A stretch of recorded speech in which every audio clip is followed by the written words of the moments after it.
പല ജീവിതങ്ങൾ കാണുന്ന ഞങ്ങൾക്ക് പറയാൻ ഒരുപാട് കഥകളുണ്ട്. കളിചിരികളും കണ്ണീരും കലർന്ന ജീവിത കഥകൾ. ഇത് അത്തരത്തിലൊരു കഥയാണ്. എൻ്റെ മുന്നിൽ വന്ന മരിയയുടെയും സന്തോഷിൻ്റെയും കഥ.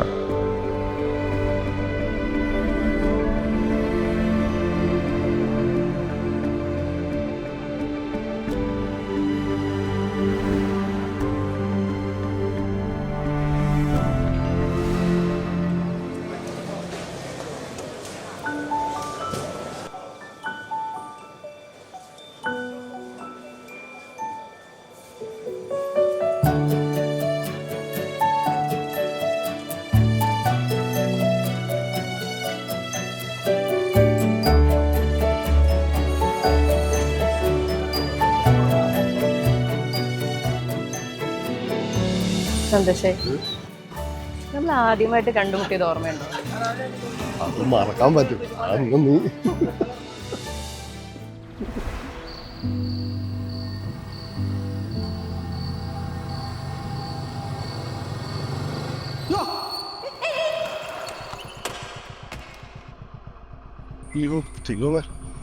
സോറി, എന്തെങ്കിലും പറ്റിയായിരുന്നോ? ബുക്ക് ഇതൊക്കെ ഞാൻ പെട്ടെന്ന് വന്നപ്പോഴല്ല കവർ പോലീസ് കേസ് ആക്കേണ്ട കേസാ. എന്താ ഇയാളുടെ പേര്? സന്തോഷം. മാഡം ഒട്ടും സന്തോഷമില്ലാത്തൊരവസ്ഥയിലാണ്. അതെ, ഇനി വണ്ടി ഓടിക്കുമ്പോൾ ശ്രദ്ധിച്ചു ഓടിച്ചോളാം. ഓക്കെ മാഡം ഓക്കെ അല്ലേ? ഓക്കെ.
സാരി കൊള്ളാം. ആഹാ, നിങ്ങളോ? എപ്പോഴും സാരിയിലാണല്ലോ. സാരി ഫാനാ? അതെ. എന്താ ഇവിടെ ഒറ്റയ്ക്കാണോ? നാളെ എൻ്റെ പിറന്നാളാണേ. ആഹാ, ഒരു ഷർട്ട് വാങ്ങിച്ച് സ്വയം സമ്മാനിക്കാൻ വേണ്ടി വന്നതാണ്. സെലക്ഷൻ ലോകത്ത് ശരിയാവുന്നില്ല. Advance happy birthday. അങ്ങനെയാണെങ്കിൽ ഞാനും കൂടാ. പൊതുവേ എൻ്റെ സെലക്ഷൻ മോശമാവില്ല എന്ന് എല്ലാവരും പറയുന്നത്.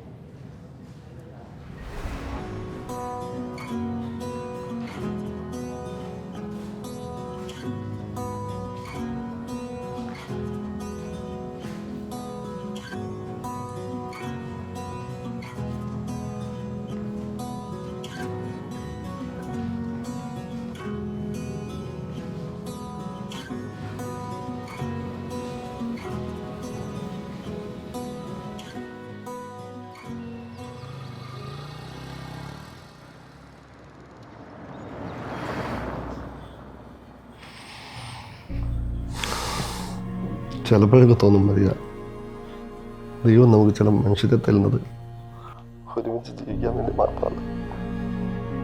ഒരാഴ്ച മുഴുവൻ അവരെ പറ്റി ഓർത്ത് സങ്കടപ്പെടാൻ പോയിരുന്നു.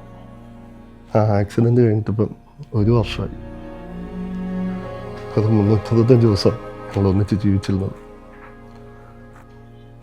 പക്ഷെ എനിക്കിപ്പോഴും ആ ദിവസങ്ങളിൽ നിന്ന് ഇറങ്ങിപ്പോകാൻ പറ്റുന്നില്ല. കണ്ണടച്ചാൽ അവിടെ ചിരി മാത്രമാണ്. സ്നേഹിച്ചവരെ പെട്ടെന്ന് ആർക്കാണ് മറക്കാൻ പറ്റുക? കണ്ണു പറഞ്ഞാൽ ഈ വീടിൻ്റെ ശൂന്യതയും ഓർമ്മകളൊരു തടവറയാണെന്ന് ഞാൻ ഇപ്പോഴും അറിയുന്നത്. ആ തടവറ നിനക്ക് ഇഷ്ടമുള്ളത് കൊണ്ടല്ലേ സന്തോഷേ നീ അവിടെ തന്നെ കിടക്കുന്നത്. പക്ഷെ ഇപ്പം എനിക്ക് വല്ലാതെ ശ്വാസം മുട്ടുന്നു മരിയ. ഈ ഏകാന്തത എന്നെ തിന്നു കളയുക. എനിക്ക് അവിടെ ഓർമ്മകൾ മാറ്റണ്ട, പക്ഷെ ഇരുത്തി നിന്ന് രക്ഷപ്പെട്ടാണ്. വീണ്ടും ഒരു ജീവിതം എല്ലാം ഓർമ്മ ഒരു പുതിയതായിട്ടൊരു ജീവിതം തുടങ്ങുന്നതെന്ന് നല്ല ആഗ്രഹമുണ്ട്. പക്ഷെ എനിക്കത് ഒറ്റയ്ക്ക് പറ്റില്ല. ആര് പറഞ്ഞു നീ ഒറ്റയ്ക്കാണെന്ന്? ആ ഓർമ്മകളെ കൂടെ കൂട്ടിക്കോ, കൂടെ എന്നെയും. അപ്പോൾ നമ്മൾ നാളെ മാർക്കറ്റിൽ പോവല്ലേ? നീ വാങ്ങുന്ന സാധനം പിടിക്കാനേ ഞാനും ഉണ്ടാകും. ഇപ്പം സമാധാനമായിട്ട് പോയി കിടന്നുറങ്ങും. Good night Maria.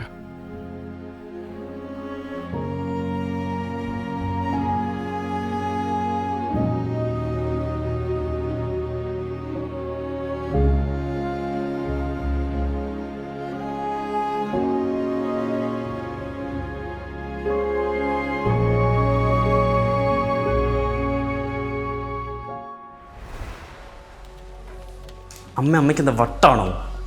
ഈ പ്രായത്തിലാണോ കല്യാണം? അമ്മ നാട്ടുകാരുടെ മുഖത്ത് ഞങ്ങൾ എങ്ങനെ നോക്കും? അമ്മ കുറച്ച് പുട്ടി മാറിയിട്ട പ്രായം കുറയുന്ന അമ്മയോട് ആരാ പറഞ്ഞേ? വെറുതെ ഒരു മണ്ടത്തരം. അതെ അമ്മേ, കോളേജിലും ഫ്രണ്ട്സിൻ്റെ ഇടയിൽ ഞങ്ങൾക്കൊരു സ്റ്റാറ്റസ് ഉണ്ട്, അതും കൂടി അമ്മ ഓർക്കണം.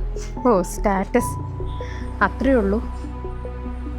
നിങ്ങളൊക്കെ നിങ്ങളുടെ ലോകത്ത് ജീവിക്കുമ്പോൾ ഈ അമ്മ ഇവിടെ എങ്ങനെ ജീവിക്കുന്നത് എപ്പോഴെങ്കിലും ആലോചിച്ചിട്ടുണ്ടോ? ഒരു മിനിറ്റ് എപ്പോഴെങ്കിലും നിങ്ങൾ എന്നെ വിളിച്ചിട്ടുണ്ടോ? എത്ര തവണ ഞാൻ വിളിച്ചു? എപ്പോഴെങ്കിലും ആ ഫോൺ കോൾ ഒന്ന് അറ്റൻഡ് ചെയ്തിട്ടുണ്ടോ? അമ്മേ സുഖാണോ, എന്ത് ചെയ്യാ, ഇങ്ങനെയൊക്കെ കേൾക്കാൻ എത്ര കൊതിച്ചിട്ടുണ്ടോ അറിയോ? ഇത്രയും കാലം ഞാൻ നിങ്ങൾക്ക് വേണ്ടി മാത്രമാണ് ജീവിച്ചത്. ഇനി വയ്യ. അമ്മ ഒരിക്കലും കല്യാണം കഴിക്കാൻ അമ്മയുടെ തീരുമാനമെങ്കിൽ ഇനി ഞങ്ങളെ വീട്ടിലോട്ട് വരത്തില്ല. എനിക്ക് മടുത്തു, ഈ ഒറ്റപ്പെടുന്നതിനെ മടുത്തു. സഹിക്കുന്നവരിലും പരിധിയെ കൂടുതലായി. എനിക്ക് ജീവിച്ചേ പറ്റുള്ളൂ. അങ്ങനെ ഒരു അമ്മ ഞങ്ങൾക്ക് വേണ്ട. അമ്മ മരിച്ചെന്ന് ഞങ്ങൾ കരുതിക്കോളാം. എൻ്റെ ഈ തീരുമാനത്തിൽ മാറ്റില്ല. അത് നിങ്ങൾ എതിർത്താലും ശരി, ഞാൻ തീരുമാനമെടുത്തു. എനിക്ക് ജീവിക്കണം. ആരെതിർത്താലും എൻ്റെ തീരുമാനത്തിൽ മാറ്റില്ല.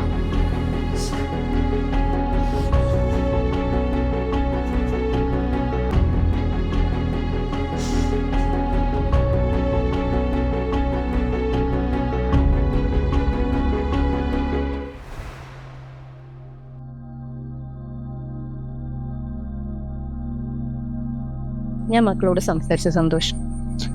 അവരവരുടെ ലോകത്താണ്. എൻ്റെ ഈ തീരുമാനത്തിലോ അവർക്ക് എന്നെ വേണം.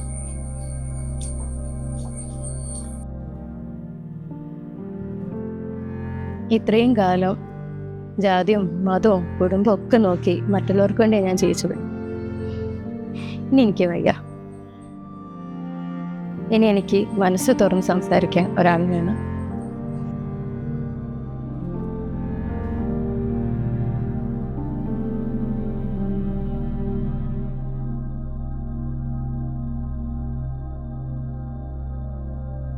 സന്തോഷം, എനിക്കൊരാഗ്രഹം കൂടെയുണ്ട്.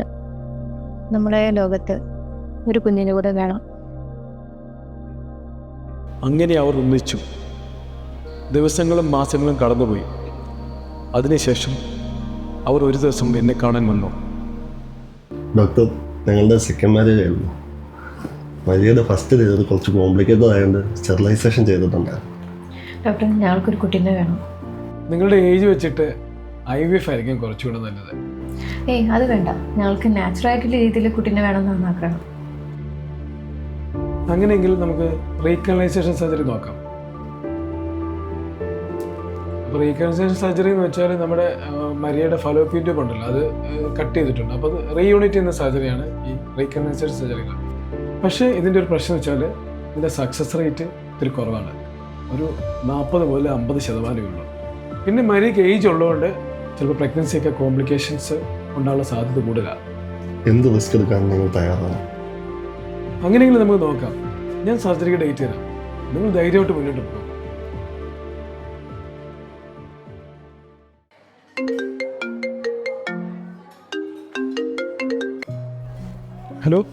ഹലോ, ഡോക്ടർ ഞാൻ പ്രഗ്നൻ്റ് ആണ് കേട്ടോ.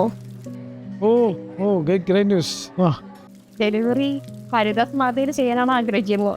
പിന്നെ അതിനെന്താ, you are welcome. Okay, thank you doctor. Okay okay okay okay.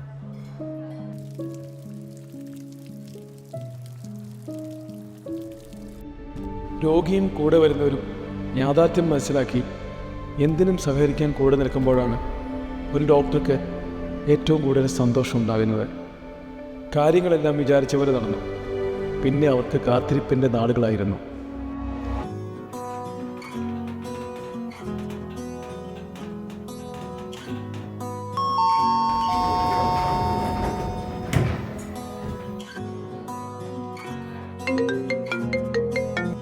Hello.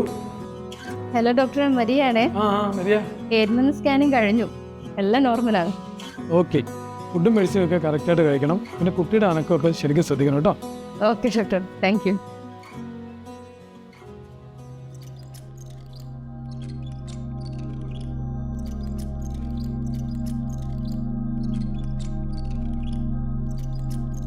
പേടിക്കൊണ്ടാട്ടോ, ഞാൻ ഉദത്തുന്നുണ്ട്.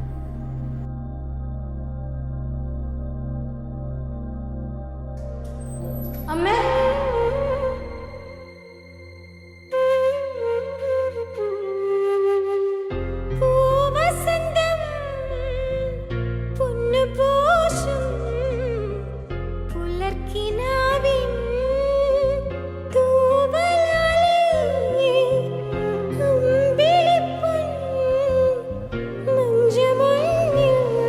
അമ്മയ്ക്ക് ഞങ്ങളോട് ദേഷ്യമുണ്ടോ?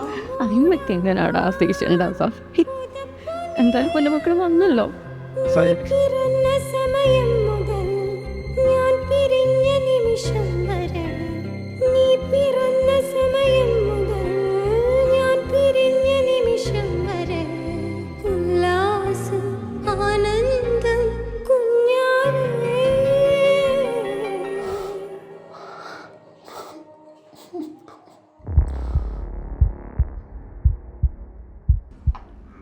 എൻ പൂവേ പൂവേ ആരിരാരം പൂവേ, കനവും നീ നിനവും നീ, വായോ വായോ വാവേ. സന്തോഷേ, താനെന്താ മാറി നിൽക്കുന്നേ? ഇങ്ങോട്ട് പാടൂ. ഉണ്ണിക്കണ്ണായി നിന്നും, ഉണ്ണിക്കണ്ണായി നിന്നും, നിന്നെ കൂടാതില്ല ഞാൻ കുഞ്ഞാവേ.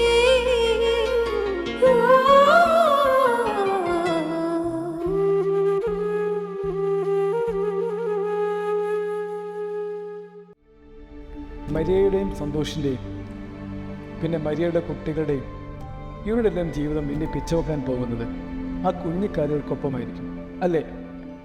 അതിനൊരു നിമിത്തമാവുക എന്നതിൽ കവിഞ്ഞ് എന്ത് ഭാഗ്യമാണ് എന്നിലെ ഡോക്ടർക്ക് കിട്ടാനുള്ളത്. Sometimes life is so beautiful.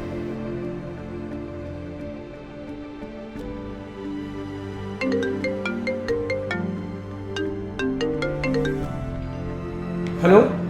Hello ഡോക്ടറെ, ഓപ്പറേഷൻ തിയേറ്ററിൽ നിന്നായിരുന്നേ. ഓക്കെ ഒരു പേഷ്യൻ്റ് കൂടി റെഡിയാണേ. ഓക്കെ, ഞാൻ എത്തി.